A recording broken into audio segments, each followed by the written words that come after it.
स्वागत है आपका मिलत टाइम्स में। मैं आपके साथ रुखसार अहमद। नोएडा की ग्रेनेड ओमेक्स सोसाइटी में महिला से अभद्रता करने वाले श्रीकांत त्यागी को पुलिस ने गिरफ्तार कर लिया है। उसे अपनी सोसाइटी की महिला के साथ गाली गलौज की, जिसका वीडियो सोशल मीडिया पर भी वायरल हुआ था।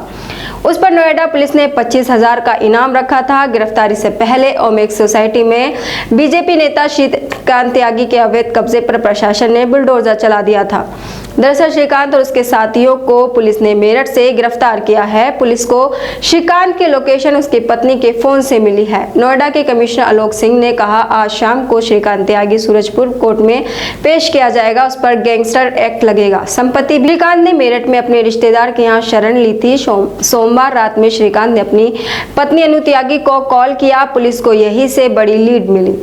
पुलिस ने मंगलवार सुबह अनु त्यागी को दोबारा हिरासत में लिया और पूछताछ की। उसके मोबाइल की छानबीन की गई। उसी इनपुट के आधार पर नोएडा पुलिस ने श्रीकांत त्यागी तक पहुंच गई। बता दें कि श्रीकांत पर आरोप है कि उसने नोएडा के सेक्टर 9B स्थित ग्रेनेड ओमेक्स हाउसिंग सोसाइटी में अवैध तरीके से कब्जा किया हुआ था। इसे हटाने के लिए शुक्रवार को सोसाइटी की महिला ने वहां पर पौधे लगाने शुरू कर दिए। जब इसकी जानकारी भाजपा नेता को हुई तो उसने अपनी सत्ता के नशे में महिला के साथ बदतमीजी की और उसके साथ गाली गलौज करने लगा। इतना ही नहीं, श्रीकांत त्यागी ने खुलेआम महिला और उसके पति को गालियां भी दी। इसका वीडियो सोशल मीडिया पर वायरल हुआ, जिसके बाद पुलिस ने एक्शन लिया। रविवार की रात श्रीकांत के बाउंसर ने सोसाइटी में जमकर हंगामा मचाया।